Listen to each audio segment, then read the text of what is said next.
Being a relationship coach, I think about marriage problems in the Muslim community a lot, like a lot.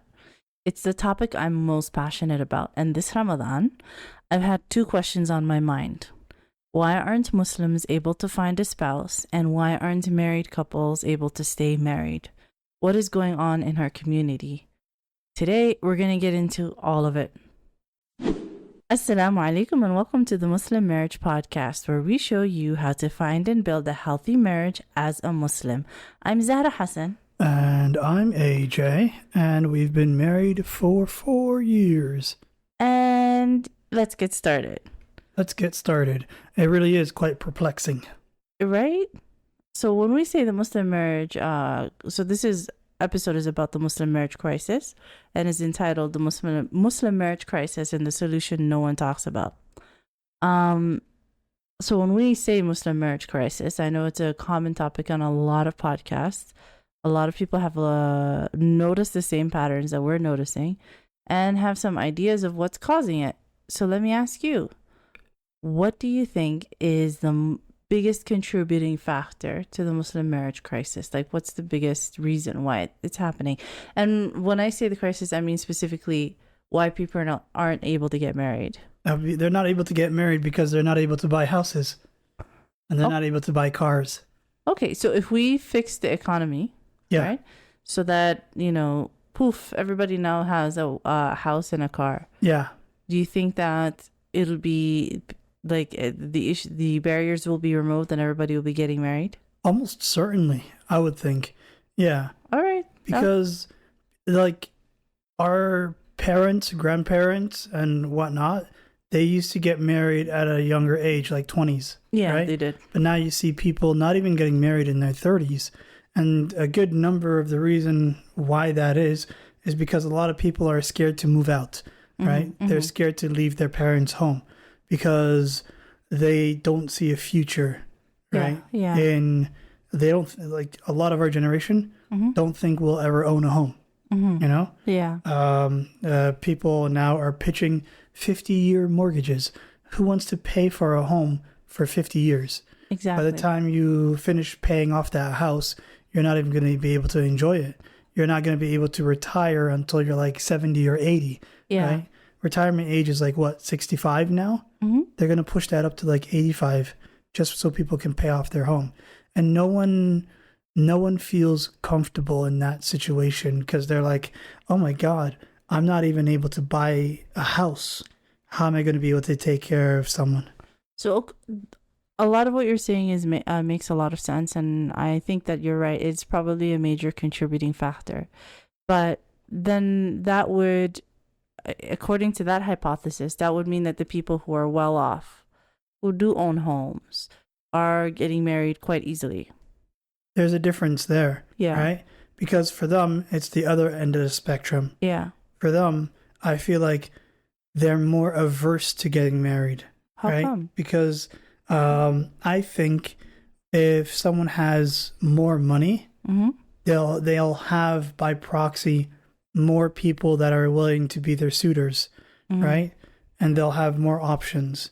And someone that's not halal, they may end up falling for that trap, right? Yeah. Where they'll do things outside of marriage and they'll think, what do I need marriage for?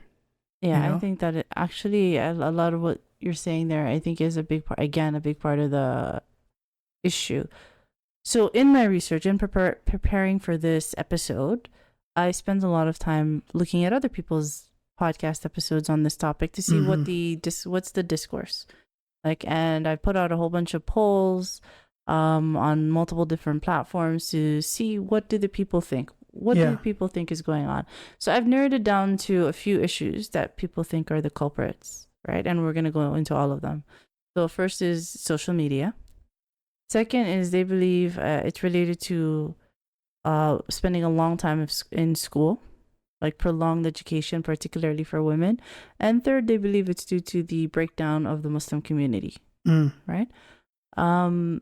When I say breakdown, I mean like the breakdown of the community structure that our parents had. Yeah. The previous generations People knowing each other. Exactly.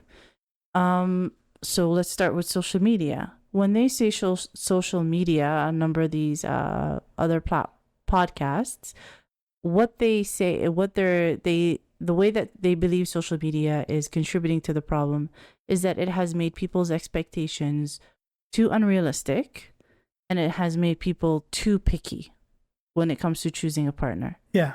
Do you think that that's the way in which social media is contributing to the Muslim marriage crisis? Yeah, I think social media is a huge contributing factor. And just as an aside, you said you put up a lot of polls, right? Yeah. I feel like you can call them polls because they were defined, they had structure and meaning. Yes. Right? Yes. If I were to put out polls, yes, they would be more like straws because they would be hollow.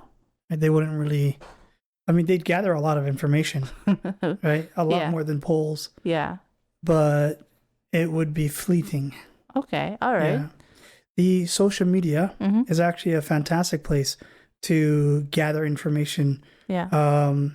But it's also a place where you lose information, you know? Yeah. Because on social media, people typically only show what they want to be seen. Yeah. You know? Yeah. And so everyone's, ironically enough, everyone's more secretive. So I see what you're saying. You're saying that social media is misleading, that people are putting up a front, right? Yeah. So that if it does give any information about what an individual is like, it's probably not honest. Yeah. Yeah, that's probably a big part of it. But it's the unrealistic expectation. So, for example, if you have a gentleman, right, Mohammed, and he's on social media, particularly Instagram, TikTok, all of those, and he keeps seeing and this gentleman just goes, to school, maybe to the masjid, to work, and that's it. Like, he doesn't really interact with women in between those places. So when he's on social media, he now sees what women are, quote unquote, like. Right? And what they look like and what they act like and what they speak like. And not to mention all of the other male podcasts who are telling him, this is what women are like. This is what you should expect from women. This is what you should not expect from women. So the messaging about the other gender is wrong, right? And I agree that is probably a part of the equation. And vice versa, apply everything I said to women looking at content about men and by men. Everything applies. But I don't think that's what the issue here is. I think that the bigger danger that social media provides is twofold. First, when it comes to single people, I think what social media is doing to the population at large is making and more people emotionally unavailable. Now, what do I mean by this? I mean that from an increasingly young age, like we didn't, for my generation, we didn't really get the internet until really accessible until I was in my 20s, right? Yeah. I got my first cell phone when I was 19. And it was a huge Nokia brick, that my family got for me so that I'd be able to call them when I was at school. Since we're sharing war stories, okay, I think I first got internet access at 13 or 14, right? About 6 years younger than me. All right, that makes sense. And I think I didn't get a cell phone until very late. I think my first cell phone was probably 21 or 22. Oh, okay. All right. Yeah. But you and I both got the internet around the same year. Because for the audience, you're 6 years younger than I am. So around the same year, we both got internet access, right? That means I had 20 years of life without internet access. I had 20 years of life of learning, of being really present in the world, so that when something uncomfortable happens or something happy happens, and I experience an emotion, I was able to interact with that emotion, process that emotion, and become somewhat emotionally literate. Yeah. Right? So that whatever effect that social media would have from the age of, we'll say 25 and 30 onwards, it would be blunted because I had all these other years of practicing interacting with my emotions. Now, increasingly, people are being handed a cell phone earlier and earlier and earlier. Right? So some of our listeners might have gotten their first cell phone at the age of 10. right? And some maybe even before that. Mm-hmm. What that means is that they have gotten used to the practice of, rather than being present in the world and feeling what they feel, instead of doing that, they have gotten used to numbing with the cell phone. Yeah. Or whether it's with social media or a streaming service or a video game or whatever it is, numbing, right? And when you get used to numbing from a very young age, you become emotionally illiterate.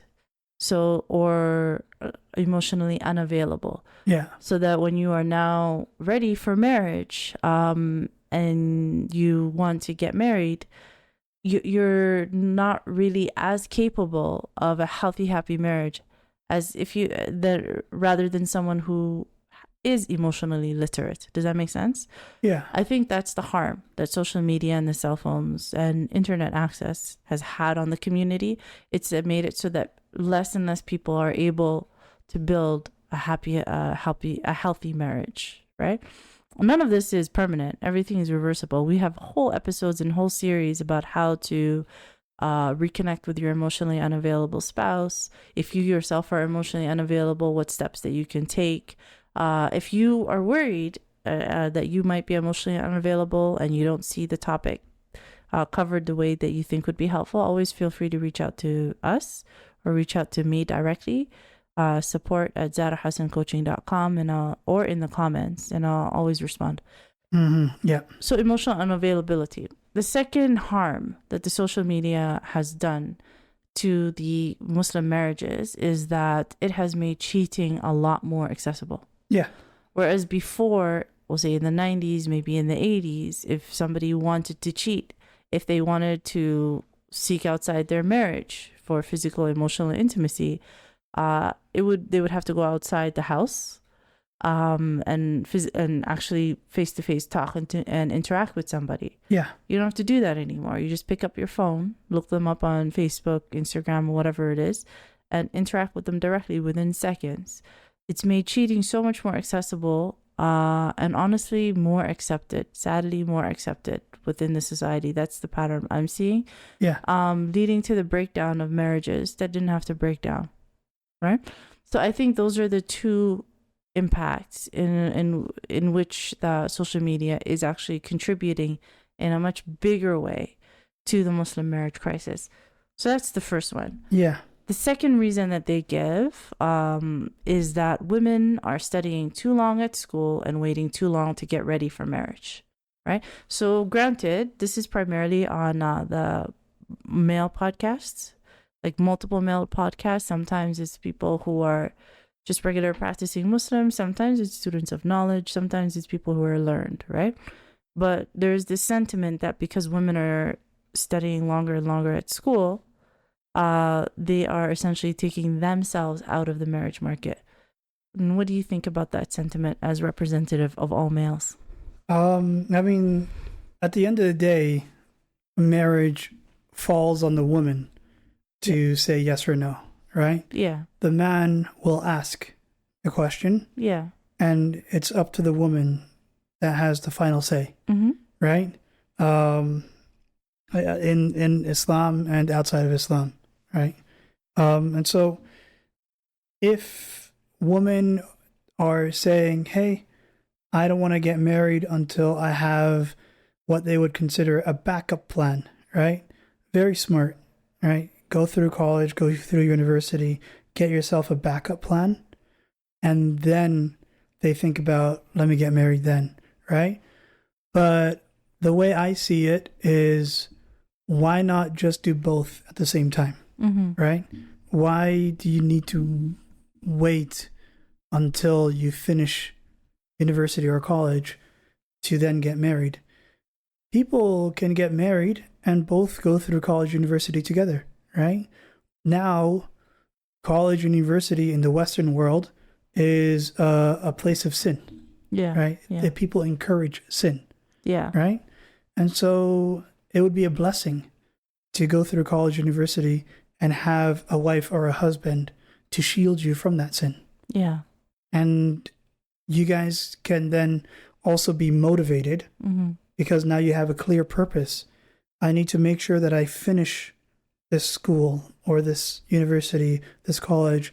I need to make sure that I finish to give this person that I see a good life, right? Yeah. Because there are a lot of, in this day and age, a lot of college dropouts, university dropouts. They don't really see, it's not really a up close and personal important goal to them.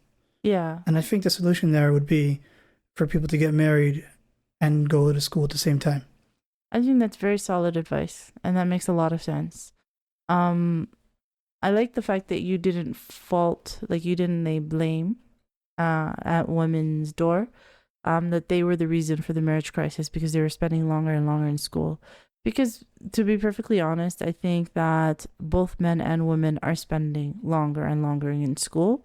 And there are quite a few individuals who believe that the demands of marriage are too difficult to deal with, in addition to the demands of their education.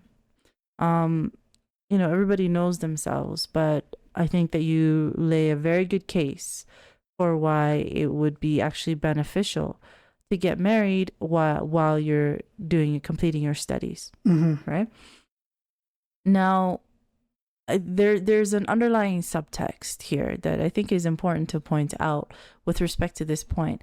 The subtext is that when a woman has finished studying and she is theoretically, we'll say, in her late 20s and her 30s, and is then looking for a spouse, the reason why she will be undesirable is because she's older. I think that's the subtext that they were pointing to. Yeah. I get what you're saying there. Yeah.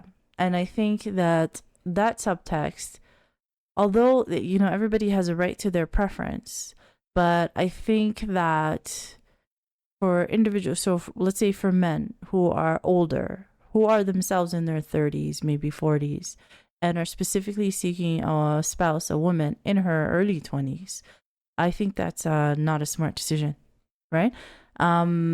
Similarly, for women who are older and who are being rejected by men because of their age, I think that's a blessing in disguise. Right? Yeah. So this is always a bit controversial when I say it out loud in the coaching world, but this is the pattern that I've seen over the last 8 years. When let's talk about the first one, which is men who are older choosing younger women. Now, the reason why, in my opinion, that's a mistake. I have a brother. I would never advise my brother to do that, or any man to do that, is because the reality is that the burden of marriage on a woman is very, very heavy. It's heavy on the man as well, but it's very heavy on the woman, the role of being a mother and a wife. What that means is that these roles tend to take over and efface and erase your other identity as yourself, right? Yeah. So if I'm Zahra and I become a mother, I even lose my name Zahra. I've now become mom, which is a blessing, but it does something to you psychologically, right? So these roles are identity erasing, identity challenging. Yeah. Right? So the women who are going to be able to carry this burden, which is very heavy, to the point that if a woman, and there is the hadith, that if a woman prays her salah, fasts Ramadan, pays zakah, and obeys her husband, then she can enter Jannah from whichever gate that she wishes, right? The extent, the immensity of that reward is suggestive of how difficult it is to fulfill those. Yeah. Particularly obedience to the husband, because that's what's different than for men. Yeah. Right. So it's heavy. It's very heavy. The rewards for it are very heavy, and the punishments for not doing it right are very heavy. And these roles are very challenging to an individual's identity. So if a woman is not sure of who she is and is not rooted in who she is, and she enters these roles, this phase of her life, not knowing who she is, and it will completely eclipse any small shreds of identity that she had until she doesn't know who she is. And I know it seems like something small, but I have seen it so many times over the years. Yeah. Both from men who are coming in bewildered because their wife suddenly asked for a divorce, and from women who are struggling with this decision of walking away from their husband, because it's just really discombobulating, of not knowing who you, not having no anchor in who you are. Therefore, it's unwise to marry a woman who does not yet know who she is, right? And we covered a whole episode of how to tell whether or not this woman that you're in a talking stage with is rooted in herself, has an identity that she identifies with, that she knows who she is. I believe the name of that episode is I can't remember it, but I will put it in the description below, right? Yeah. So that it's a bad idea. So if you're an older man and you prefer younger women who are significantly younger than you, particularly under the age of 25, it's halal, go for it. But this is the risk that I've seen over the years, and personally, I don't think it's worth a risk that big. As for the women, why I think it's a blessing when they are rejected by men who prefer younger women. Again, preference is a preference. Everyone has their own sets of preferences.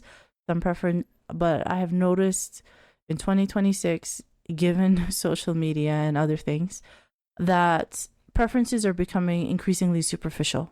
Yeah. And people are choosing their spouses based on things that actually do not contribute at all to the health of marriage. Like they are. Yeah, like does she have freckles? Yeah, they're accepting partners or rejecting partners based on criteria that have nothing to do with the health of a marriage. Yeah. Like in my personal opinion, everyone has their own preferences, and I'm not judging anyone. But in my personal opinion, like choosing a spouse based on height is silly. Yeah. And choosing a spouse based on age, like because you want somebody who is significantly younger or significantly older to a certain degree, is also quite silly, right? Mm-hmm. Because the reality is, once you're married and you've passed your honeymoon stage of a few months, you're not going to notice their height. It'll be like static noise. There's that saying that behind every beautiful woman is a man who does not care for her. Yeah, is that really a saying? Yeah, that's very sad. I tried to soften it because it's quite vulgar. Is behind every beautiful woman is a man who's sick of her. I see. Then, yeah, the S word. Okay. Yeah. I don't know. Okay. Because she nags. Because she nags? Yeah. All right. That's what the saying insinuates. That's a jarring and very aggressive saying. Yeah. Makes me want to nag. It's not a very popular saying, but that's what they're trying to say is that people say the grass is greener on the other side. Yeah. Right? But then people jump the fence and then they look back and they're like, those were the good old days. I want to go back there. Yeah. I agree. And so choosing a partner for superficial means is like trying to say the grass is greener on the other side. Yeah. Right?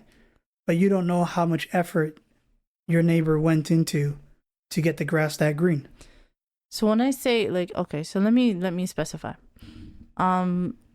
A realistic preference is, for instance, if a woman says, I would like a partner or a husband who is just at least my height, if not taller.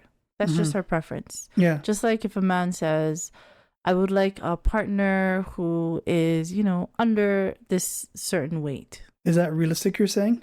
No, I'm just saying, this is realistic, like under a certain weight. However, sometimes you'll get clients or sometimes you'll get people, like I haven't gotten these clients. My clients are the best people in the world. Mm-hmm. But sometimes I'll see things on social media where somebody will say they need to be at least 6'2". Like, you know what I mean? Yeah, taking out 90% of the population. The 1%. Yeah, or a man will say she needs to be, under 120 pounds. Yeah. Right. When they start to get very specific, hyper specific, this is what I mean, right? Yeah. So it's normal to have a general preference because we're all human beings, but to make space for humanity within your preference, so such that you're not looking for like a caricature or a cutout of an individual and you're overemphasizing these superficial things in your selection of a spouse. There's another saying that people have that might also be jarring.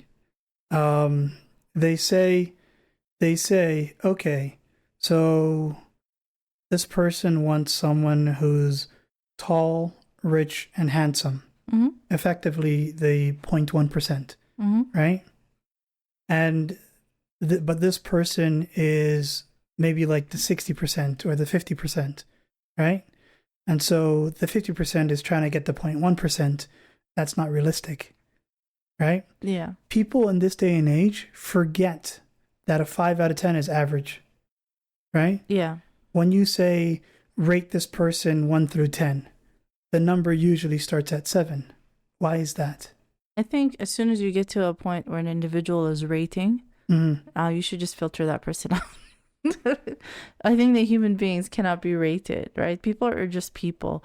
So to keep your preferences, like, you just be realistic about your preferences. If you find yourself overemphasizing something that you know is not going to affect the quality of your marriage, then it's at that point it's important to examine where did that come from. That's usually coming from social programming of people telling you that you're only as valuable as having a spouse who has this very specific characteristic, right? Like it's if like people are Pokemon. I don't get how your spouse chooses your value, right? It's a trophy, right? It's a trophy. So it's almost like people are Pokemon who are out there to be collected. Gotta catch them all. Yeah, like catch one, right? Well, like, I mean, like in Pokemon, you can get 6. Yes, but I mean to catch that one rare Pokemon, right? Yeah. Who has these very specific characteristics. Yeah. People are not Pokemon. People are people. Yeah. Yeah. And so with respect to women, we got a little bit sidetracked, but with respect to women, the reason why it's a blessing is that individuals who tend to overemphasize these shallow characteristics tend to be the ones who are not aware of what is needed to build a healthy relationship and often don't possess the capacity to be able to build that healthy relationship anyway. So when I was in the talking stages, when I was looking for, well, it turns out I was looking for you, but when I was looking for a husband and I was in talking stages with people, I was older, right? I was in 30, 34, 35 something. And quite a few times I was rejected based on my age. And it hurt in the beginning. But as soon as I understood that these people who are rejecting me on something so superficial, honestly, are not people that I would want to be with in the first place. Does that make sense? So it just made it so much faster for me to be able to rule them out and move on to somebody like you who is instead focused on the characteristics that actually do build a happy, healthy marriage. Go ahead. Sometimes you want to speed run callousness, right? Okay. You know how if you're sitting in such a position where your arm starts to fall asleep, right? And it's going to hurt for a while. But if you bear through that pain, eventually you're not going to feel anything in your arm, right? And there are some moments of bliss right then and there where you can take rejection from the opposite sex. Oh, I see what you're saying, yeah. Where it hurts for a little while, but at some point in time, you become numb to it. But you want to be careful because at some point your arm might die and you might need to get surgery. See, you do this thing where you come up with these great analogies and then you take them 2 steps too far until it stops applying. And I think that's hilarious. But I agree with your analogy, right? We did a whole episode on how to deal with the rejection that comes with trying to find a spouse. But the best way is to reframe what the meaning of that rejection is. So instead of taking the meaning as he is rejecting me because I'm too old and that makes me less valuable, reframe that in terms of he's rejecting me because his preferences are superficial and this is not somebody who I would want to be with anyway, right? So He's rejecting me because he's shallow and he should feel bad. Yes, absolutely. So just that reframing. Okay, so I know I can see you giving me the time, right? Clock it. Oh, that's what okay, I saw you giving me the time earlier, so we're gonna move on to the next point. So hopefully that makes sense. Yeah, so that's why it's a bad idea for men to choose women who are significantly younger, and for women who are being rejected for their age. Don't worry, it's working in your favor in the end, right? That's what I would say to that preference. Wow. Yeah. I just thought of a joke. Okay, go ahead. So if someone's giving a eulogy Mm-hmm. and they end up farting by accident, Oh. do they call that an analogy? Oh. Let's move on. Oh no. Let's move on. Oh my gosh. Let's move on. All right. We're just gonna, don't worry. If you didn't get it, don't worry. Yeah, let's move on. No, that's all I can think about. Okay. So let's move on to the third point, which I think is what some people mention, is the breakdown of the community. Yeah. All right. So let me explain what I mean by the breakdown of the community. Our parents' generation. Yeah. And for quite a few people who live in more traditional societies outside of the West, I've seen this present. Like I was blessed to be able to study in Muslim countries, so I could see this in action. But our parents' generation and people who are living outside of the West have the benefit of living in more close-knit communities. And happier communities. Especially if they live outside of the large cities, right? Yeah. Places in which everybody literally knows everybody. If you want to get a feel for what this is, think back to when you were in high school, right? When you were in high school or maybe elementary school. Elementary was a long time for most of us. Without the mean girls. Yes. The important thing about that is that your class, like if you were in grade 9, everyone who was in grade 9, you essentially knew who they were. Yeah, exactly. You knew about them. Yeah. You know about their family, about their personality. You knew who everybody was, right?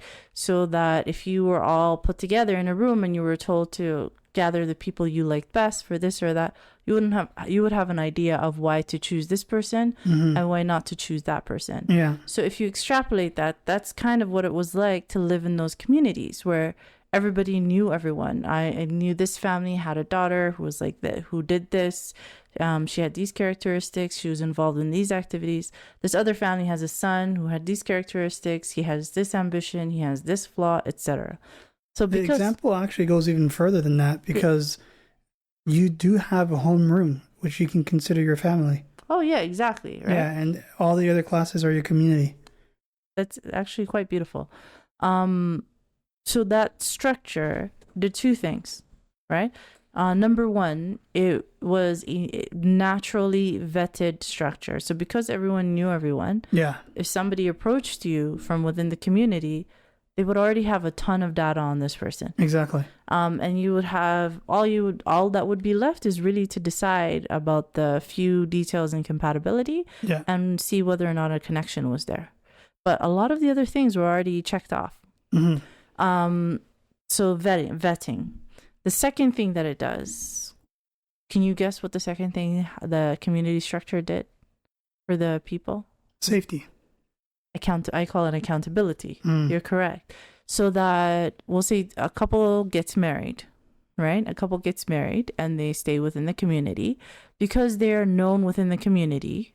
There's a layer of accountability there so that neither the wife can mistreat the husband too much or the husband mistreat the wife too much without there being consequences, without there being stigma. Yeah. And if that marriage dissolves, people will tend to know what it is that happened. Whether or not they can remarry will depend on what it is that happened because everybody will know what happened, right? So for instance, God forbid, let's say there was violence in that marriage. The next girl is going to know exactly what happened. Yeah. Does that mean, or the next man will know exactly what happened. Yeah. Right? So it's the two things that the community did for the people is it provided a vetting structure and accountability. And I think personally, out of all of the other reasons, whether it's social media, whether it's the economy, whether it's prolonged education, whether any other reason, I think this is the single most important reason why we're having the difficulty finding spouses. Yeah. And why people are having difficulty staying married. Yeah. Is because the community structure is broken down. Yeah. I think this because if you can imagine having that community structure in place and also social media. Yeah. The impact of social media would be significantly lessened. Mm-hmm. You can't really, even though you have a phone and you can cheat, you can't really cheat because you know this girl's whole family. Exactly. Or you know his whole family and you know there's going to be consequences. And that's embarrassing. Yeah. So cheating is taken out of the equation. Even the numbing from like we spoke about how social media has an impact of teaching people to numb and become emotionally unavailable. Because you're in a close-knit community with all of these friend and family structures, you're going to have less need to numb, right? You'll have more opportunities to be with people. There's a lot less loneliness, right? So people would be increasingly emotionally available. So it's just protective against anyone or all of the other different factors. And as soon as that broke down, we became vulnerable to all of these other factors worsening the situation, such that in 2026, a young woman or a young man decides they want to get married, it's going to take them a very long time and a lot of heartbreak and a lot of heartache and sometimes a lot of money lost before they end up in the right marriage. Yeah. And that's just a sad reality. So how do we fix this for the single people? Bring back the community. Let's say that's not an option on the table right now. Let's everyone go back to our old countries. That's the end goal, is to rebuild the community structure. But do you know how to rebuild the community structure? What they're trying to do right now, 15-minute towns. I understand, but let's say our goal, like to fix this marriage problem, is to rebuild community structure. Yeah. What's the key to rebuilding the community structure? Oh, that's a good question. I probably rebuild the family. Exactly. So you can't. It's the chicken and the egg, right? Yeah. You won't be able to rebuild community until you start rebuilding family. We need the nuclear family back. So it's not even so much as nuclear family. You need healthy families, regardless of the structure. Oh. So there are healthy families that involve single parents. There are healthy families that involve extended relatives, right? As long as it's a healthy family setting, right? A healthy, happy family? Yes, In Shaa Allah. So this is the math that I did back in 2023. When I was taking a look at what was going on in terms of the Muslim marriage crisis, in terms of the Ummah, and all of the difficult things that we know happened in 2023, and why we were not able to respond to those things as an Ummah.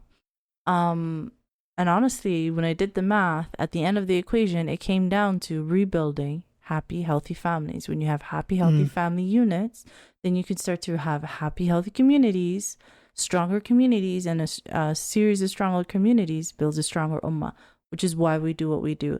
Now, how do we rebuild the family? Is that we need to teach people how to find each other, to find the right partner. That's the first step, right?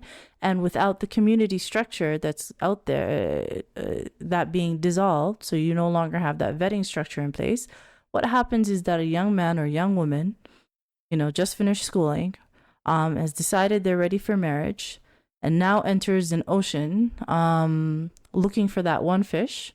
But the problem is the ocean is completely infested with sharks, and they're bleeding because they have their core wounds, right? They're also bleeding and they're vulnerable. That's the reality. You go out into the marriage market with an ocean of strangers, and you assume that you'll know what to do. We're just going to vibe it out, right?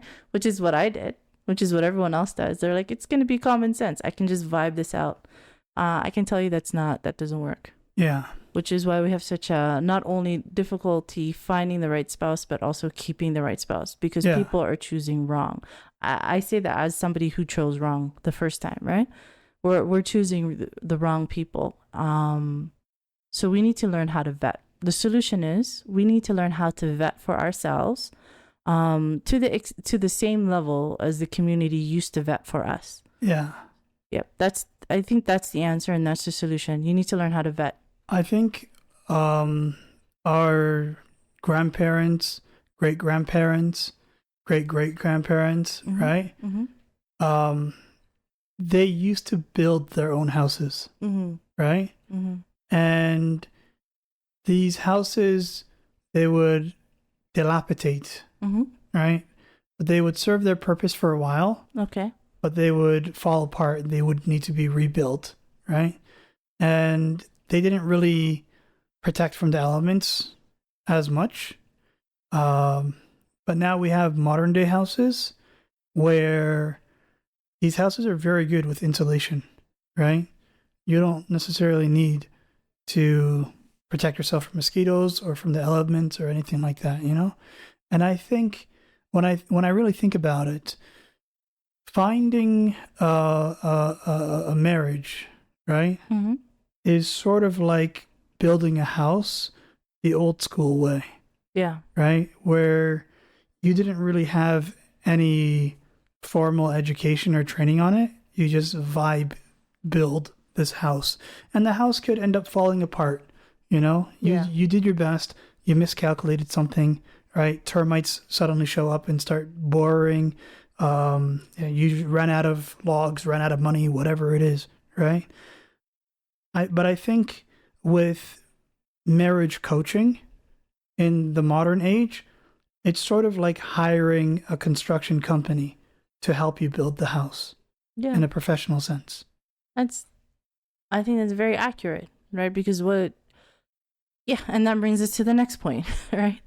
That the answer, the solution, that I think to being able to start to deal with this Muslim marriage crisis of being able to find a spouse in the first place is to be able to vet effectively, learn the skill of vetting effectively and quickly, right? Because the key to finding a good spouse is to be able to stay away from all the wrong people, right? Let's go back to the ocean analogy.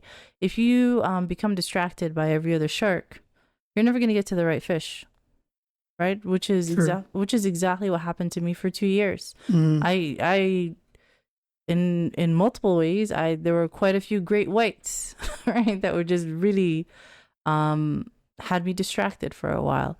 And had I known what I know now, I would only Allah knows, but I might have made it to you faster, right?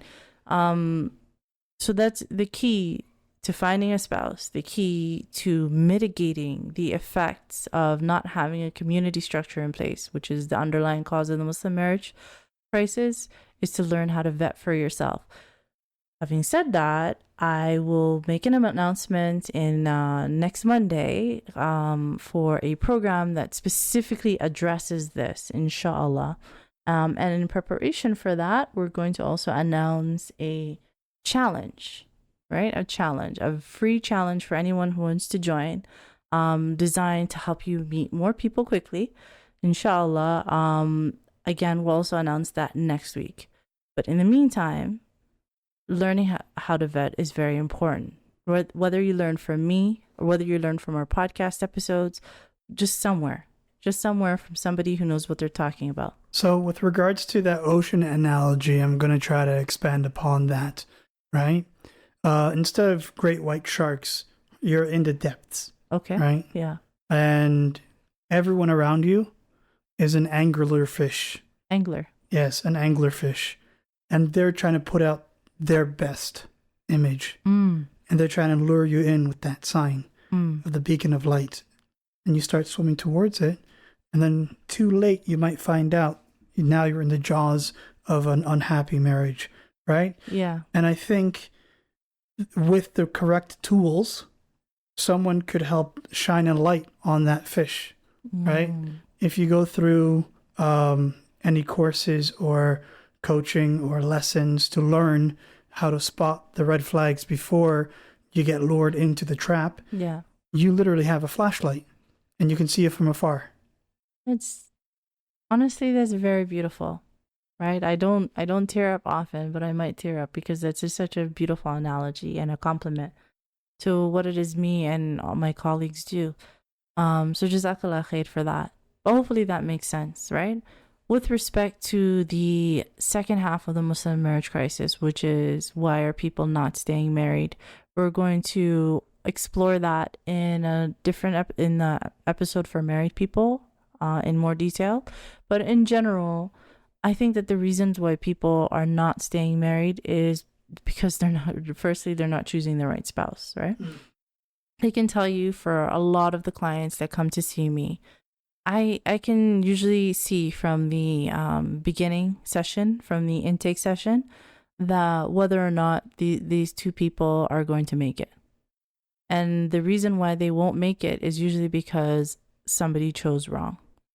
That they shouldn't have been together in the first place. I can tell you confidently with my first marriage, we should not have been together in that first place. You see what I'm saying? Not everybody is for everybody. But as long as some couple is willing and invested and wants to make something work, then we're gonna help them to find ways to make it work, right? So the first reason for why people are not staying married is because they're choosing wrong. And the way to fix that is to make sure when you're single to know how to vet properly. Prevention is key for that one. Yeah.